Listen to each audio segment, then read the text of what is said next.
Well, Flash family, hello people of, I guess I don't need to wear that right now, but, right, The Flash this week. What did I think of it? Was it good? Was it bad? Was I null and annoyed? Kinda.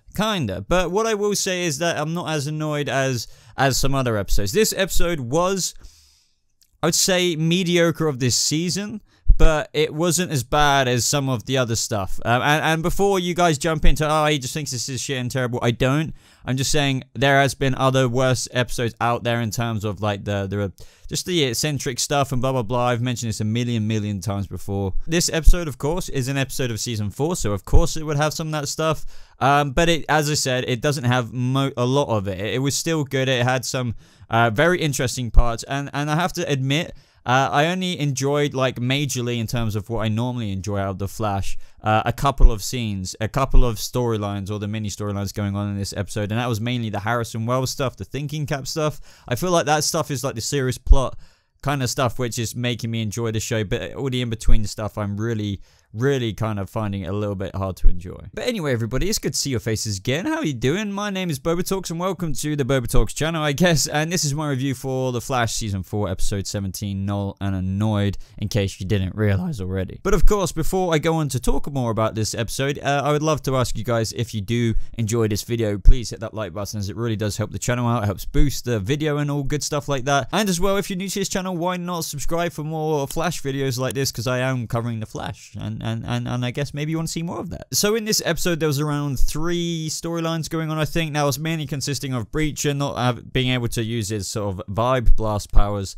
We also had, obviously, the metahuman, who had kind of freaking helium-like powers, which is as... this is what I mean about The Flash and their weekly metahumans this season. It's just all a bit like funny dude, are they? And then we had the Thinker kind of storyline. Actually, there's about 4 main storylines, because you also had the Think stuff with his wife, which I really enjoyed in this episode, and then the Harry stuff, which I also very enjoyed in this episode, which is why I opened up this review saying it isn't as bad as what I'd normally say it is, but it still isn't hitting my spot completely, and that is really it really is upsetting me this season, because I want to get it out to just everybody who may think, oh, well, this guy's just a Flash hater.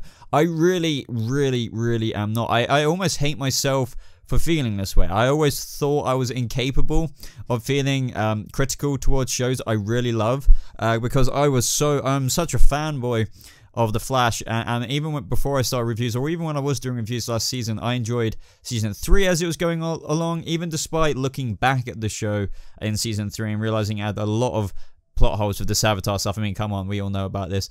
But I can honestly say I enjoyed Season 3 as it was airing week by week more than what I'm enjoying Season 4. I enjoy Season 4's storyline in the sense that the Thinker is awesome. I love that, because I wholeheartedly loved the Thinker flashback storyline, where I think it was episode 7 or 8, where, you know, we saw the Star Labs way back in time of season 1. I loved episode 15, Enter Flash Time, so I abundantly love this show. But what they're doing with this season, I swear I can't do a single review without bitching about this side of the show. I know some people, I've received comments in the comments below, wholeheartedly respect your opinion that you really don't see what I'm necessarily talking about with this season. Completely fair enough.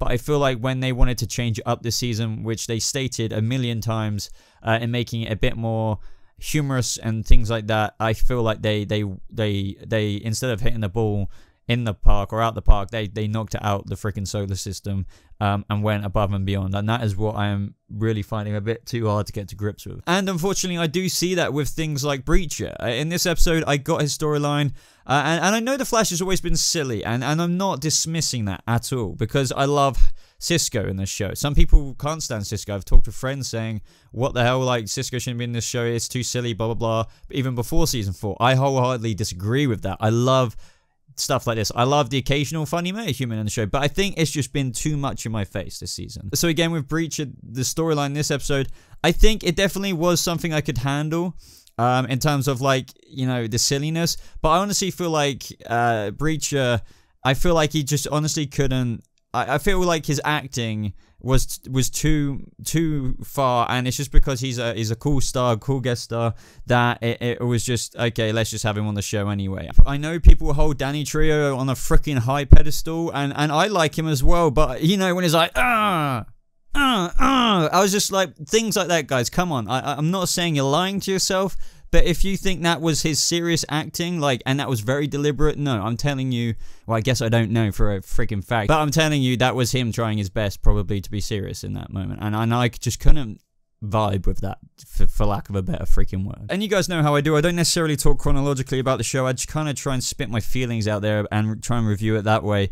But, you know, I kind of still dug the storyline about, you know, how he was losing his powers, even though I think it was a bit silly, because towards the end of the episode, or, you know, a couple of times in the episode, even though he couldn't shoot out his vibe blast, fair enough, because he's getting old, completely makes sense, but he can still breach. Back to any freaking Earth he wants. In his retirement, he can still breach. I know some of you guys will say, yeah, but it was strictly about the vibe blasts, but you would have thought, guys, you would have thought that it takes more energy to breach to a freaking different, you know, between freaking the multiverse to another planet, to a different universe in general, than just shooting a blast that will just, you know, knock you over a little bit. And I will admit, I'm being a little bit too picky there, because I think it's my distaste of this season and episodes kind of like this, that I wouldn't normally pick out stuff like this if this season was actually like season 1 or season 2. I actually wouldn't probably care too much about this. So I will admit I'm getting a bit emotional about this, if that makes sense, it probably is impacting my thought. I do want to mix it up and say I freaking loved the twist with the Thinker's storyline and his wife in this episode.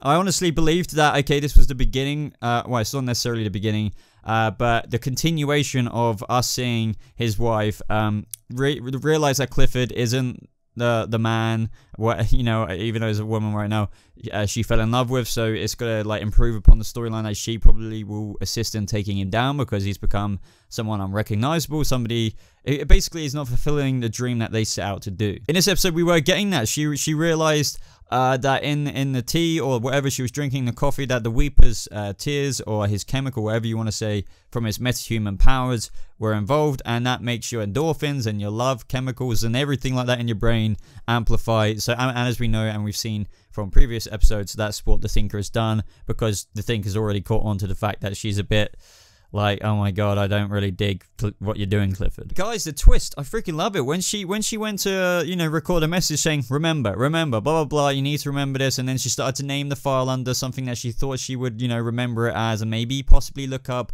when she wouldn't be thinking about it in her spare time as a recipe, and it turns out her file already had that name. It turns out she's done this a bunch of times before, and I was like, that is pretty cool. This is where, you know, I see elements of the old Flash coming through storylines like this. It doesn't have to be mega serious, doesn't have to be mega dark, but I love this kind of stuff, you know, and that was really interesting, and god did I feel sorry for his wife, and I cannot wait to see where that storyline's going on before. I think Kim, I believe her name is, who plays Mullies, I don't know how to say her name, in the show, is an incredible actress. I think she's just got this, I know some people can turn on the waterworks really fast, but I think she's just brilliant. Her, you know, when she was that distraught in the episode, she pretend acted that before when she slapped Barry Allen in the face, if you remember, stuff like that, when they were trying to make out that they were being harassed. But yeah, Kim, I think she's a great addition to the show, and I can't wait to see how this storyline develops. Other parts to this episode that I really enjoyed, even though it was Harry is, you know, kind of dabbling in the silly parts of the episode,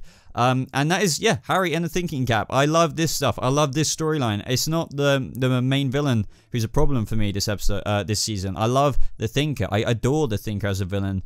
You guys know what I'm talking about in terms of what I don't like in this season. But anyway, Harry and the Thinking Cap, I love it. I feel like it's when the show focuses on like the important parts, or just doesn't try to be funny and just embraces its own storyline without having to feel the need to add a funny score to it. You know, or, you know, like, for example, when Ralph was interrogating his old friend as Joe, and there was that LA noir-y kind of, you know, saxophony stuff in the background. The comedic kind of soundtrack, just stuff like that doesn't need to happen. Doesn't need to happen. So when there's scenes with Harry, I feel like they switch back to kind of seriously, kind of vibey stuff, and that is what I really enjoyed.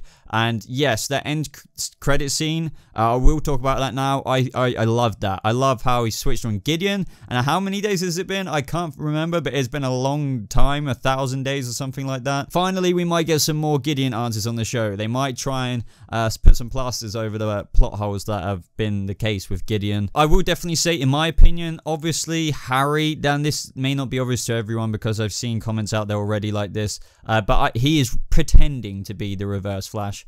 Obviously, like, to me, but I know there's people, as I just said, who will be like, no, but what if, you know, because of the Crisis on Earth X, Eobard Thawne said, I wonder what face I'll be wearing next time we meet Flash. Fair enough, I get that, but no, I honestly, fair enough, I hold my hands up if I'm wrong next episode or whatever. I haven't seen the promo, because obviously I react in those videos, so I haven't seen it yet. And yeah, I think he's just pretending to be, to get, you know, to be Wells, you know, Wells a bard even, to get Gideon working with him, even though I think Gideon, you know, is a good dish now anyway and listens to Barry. I loved how he used the thinking cap with the Eobard Thawne kind of tech that was used to kind of supercharge his suit with Speed Force energy.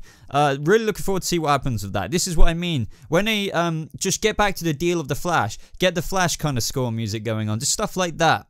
There was a lot more of that in season 1. That's what we need more of. We need more of this. Now with Ralph in this episode, I've been a really mixed bag with Ralph. I've liked him, I haven't liked him, I've liked him, and when I have liked him, guess when? It's those scenes where he cuts the shit and he acts normal, or just, you know, he's like, the actor honestly changes the character almost. And, you know, scenes like when he was by the girl's hospital bed and he was just acting Ralphie. We even got that scene where Ralph did shut up when Barry, he just said this line, and it really resonated with me because I felt like Barry was being the voice of me, or fans who are bothered by just the stuff in the show we don't like. And Barry said stuff like this a couple of times in the episodes, but it was just like, he looked at him sometimes very stupidly, almost slanting his head, and said, why are you joking right now? And I was just like, yes. Why? Just yes. And I know that in this episode, obviously, we got the reveal as to why he jokes, and I feel like anyone could have figured that out. You know, his backstory as to, you know, why he actually feels the need to throw comedy into it, mostly everything, all of the time. But it still makes me not really care, because that character now is just annoying to me, and he only slightly changes my mind when he gets in that moment, like when they were in the Cortex, just talking about his backstory. I did like Ralph's Star Wars joke at the end. That was pretty good. This is what I mean. I don't mind it when he's funny like that, but he's just kind of slanted it off when he was kind of talking normally, just chill. I just realized I didn't really talk too much about the meta in this review, and I don't really know what else to say. She was basically a meta of the week, technically, you know, bussy, kind of human-y, but, you know, who cares? I feel like the fact that they've kind of linked metahumans of the week as bus metahumans, that's meant to make them more important. I guess they are to the main plot, but that doesn't stop me just thinking, oh yeah, like they're just as bad as the Shade. And if you remember the Shade, and I feel like everyone reviewed that character quite badly, that's all these bus metahumans are, with the exception of one or two with me. Anyway, the Breach storyline did wrap up, obviously. I love the Crucifer reference. I love how they breached to another realm, and that was a thing. I love all stuff like that. But then, like, he offered Cisco a proposition that he could fill his job in, you know, and be a breacher himself. I hope this doesn't mean that Cisco is leaving the show. I haven't looked too much into this. I can't imagine it is. I feel like the show literally wouldn't be the same without Cisco. And I'm telling you now, if Cisco actually did leave the show and that character had to be replaced by someone else like him, because that's what they just would do if that was the case and the actor was leaving, God, this show couldn't be any more damaged for me by that point if that was the case. But I honestly think he's just going to decline it and just be like, hey, yeah, thanks, but no thanks. Cisco, come on, we need Cisco on this show. It just, wow. It would be like, no, just please don't leave Cisco. Don't do this to me. This show needs to keep some of its normalcy to me until we get Season 5, and hopefully it's back to what I really, really, really enjoy. But guys, I think I'm going to leave my review there. I thought the episode was, I don't really know what more to say than what I already said at the beginning. I kind of summarized before I started. I think Kevin Smith, this show, I love Kevin Smith. I think the storyline or the plot of this episode, the directing was fine, but it was just the writing and the story. Anyway, I guess I just don't really blend well with this season as it is. So I love The Flash. I wholeheartedly do, but I just feel like unless things change very fast, I guess I'm just not a fan of the formula they have for this season. However, it's got nothing to do with Kevin Smith. I enjoyed his little funny cameo, you know, Silent Bob and Jay. That was cool. I don't really mind silliness like that. It's kind of as I explained earlier. If anything, I do have a distaste for with kind of things that I would have let get away. Like, you know, stuff like that, or like the Breacher kind of silly acting, and if everything else was just okay. But this episode, I will say I definitely, at least it included really, really cool stuff with, you know, the Thinker and his wife. I feel so horrible for what she's going through. That must be, you know, she just wants to escape. That is just really, really bad. I love that thank God the show's still letting out these emotions in me, because if it weren't for that, then I would have to say I probably would struggle really coming back to watch more episodes, and I didn't think I was ever capable of saying that. And of course, I can't wait to see what this, you know, the show has already set up with Harry's thinking cap and how that will get involved. I can't wait to watch the promo for the next episode. Really pumped for that, because I've heard it's going to be quite good. And I guess this is a way to look at the season for me. I feel like every episode is like, you know, really not great, really not that great, you know, with everything I've explained, the silliness, blah, blah, blah. They've tried too hard with this season kind of thing. Not great, not great, not great, not great, really not great. Well, this might be okay. Maybe next episode will be okay, because this episode was kind of okay. Okay, not great, not great. Oh, brilliant episode. Not great, not great. Carries it on like that. Brilliant episode. There's only been 2 so far in this whole season, so maybe I'm gonna get a 3rd, who knows. And those 2 are obviously the Enter Flash Time episode 15 and episode 7 or 8. As I said, the Thinker flashback to season 1. Loved that. That's what I wish they went with, the vibe and the tone with every episode. But of course, everybody, let me know your thoughts down in the comment section below, because we need to discuss this. I would love to just know everything you thought about this episode. Did you agree with what I am feeling with the show, or do you disagree? Are you still a huge fan of exactly the way they're doing this season compared to previous seasons? Other than that, guys, leave a like on this video if you did enjoy it, and if you're new to this channel, why not subscribe for more Flash discussions just like this? If you want to stay a little bit more up to date with me on Twitter or Instagram, links popping up on the screen around here, or you can find them in the description below. I do want to say thank you to every single one of my patrons. If you want to become a patron yourself, head over to my Patreon page, which link for is at the top of my description. Hopefully you like the tiers, because these guys did. Join my Discord server. We talk about everything comic book nerdy there. The invite link is in the description as well. But other than that, guys, I have to get on and watch this promo now for the next episode. So I hope you have a lovely rest of your day. Thank you so much for watching, and I'll see you in the next video. Goodbye.